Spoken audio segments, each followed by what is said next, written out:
வணக்கம் நேயர்களே, கந்த சஷ்டி விரதம் 6ஆம் நாள். இன்றைக்கி சூரசம்ஹாரம். திருச்செந்தூர் ஸ்பெஷல் முருகருக்கு ரொம்ப பிடிச்ச திருப்பாகம் எப்படி பண்ணுறதுன்னு பார்க்கலாம். ஒரு கைப்பிடி அளவு முந்திரி பருப்பு எடுத்து இந்த மாதிரி பல்ஸ் மோடில் கொரப்பாக அரைச்சி எடுத்துக்கோங்க.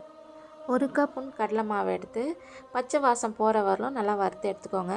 ஸ்டவ்வை ஆஃப் பண்ணிவிட்டு 2 கப் காய்ச்சி ஆறின பாலை இதோட நல்லா கட்டி தட்டாமல் கலந்து விட்டுக்கோங்க.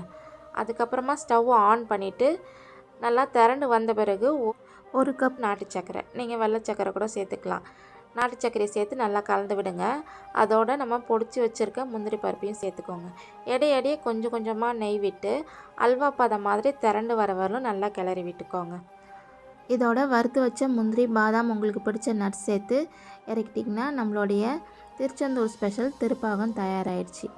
இந்த கந்த சஷ்டிக்கு நீங்களும் ட்ரை பண்ணி பார்த்துட்டு மறக்காமல் எப்படி இருந்ததுன்னு சொல்லுங்கள். நன்றி.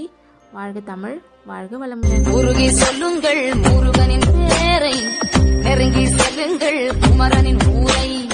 சந்தனம் பூசுங்கள், குங்குமம் சூடுங்கள், சந்தனம் பூசுங்கள், குங்குமம் சூடுங்கள். ஹரஹர பாடுங்கள், வருவதை பாருங்கள், ஹரஹர பாடு.